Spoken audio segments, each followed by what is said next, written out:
আসসালামু আলাইকুম আমার নবম শ্রেণীর প্রিয় শিক্ষার্থী বন্ধুরা, আজকে আমি তোমাদের 38 পৃষ্ঠার মাথা খাটাও নিয়ে অঙ্কটা দেখাবো। দেখো এখানে কি বলেছে, এখানে আমাকে তোমাদেরকে বলেছে সমান্তর, এটা বলে দিয়েছে সমান্তর অনুক্রম আর মান বের করতে বলেছে এক্সে। সেক্ষেত্রে আমরা কি জানি, এটাকে বলে প্রথম পদ, এটাকে দ্বিতীয় পদ আর এটাকে তৃতীয় পদ। যেহেতু সমান্তর অনুক্রম বলেছে তার মানে আমরা এগুলো কি করব, বিয়োগ করবো, অর্থাৎ সাধারণ অন্তর বের করব। তাহলে দ্বিতীয় পদ বিয়োগ প্রথম পদ করে দেখি। যখন বিয়োগ করবো প্লাসে মাইনাসে মাইনাস, প্লাসে মাইনাসে মাইনাস, তার মানে কত হলো, 5 থেকে 7 থেকে যদি 5 চলে যায় -2x, কেন, কারণ মাইনাসের সংখ্যাটা বড়।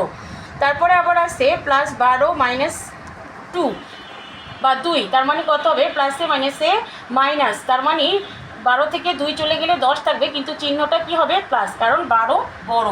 আবার তৃতীয় পদ বিয়োগ দ্বিতীয় পদ, তাহলে আমরা যদি করি সেম আগের মতো, প্লাসে মাইনাসে মাইনাস, প্লাসে মাইনাসে মাইনাস, তাহলে 5x থেকে যদি 2x চলে যায় থাকবে -3x, কেন, 5টা বড়। আবার মাইনাস, এখানেও আসছে মাইনাস, মাইনাসে মাইনাসে প্লাস, 12 আর 1 হবে 13, চিহ্নটা থেকে যাবে কি আমাদের মাইনাস।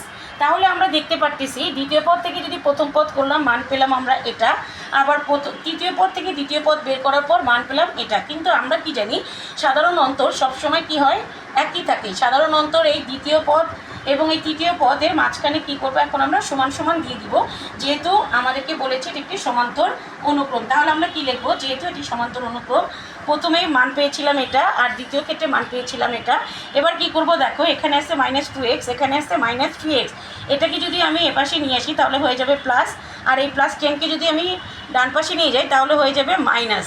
তাহলে 3 থেকে যদি 2 চলে যায় থাকবে x প্লাস x, কেন, কারণ 3 মানটা হচ্ছে বড়।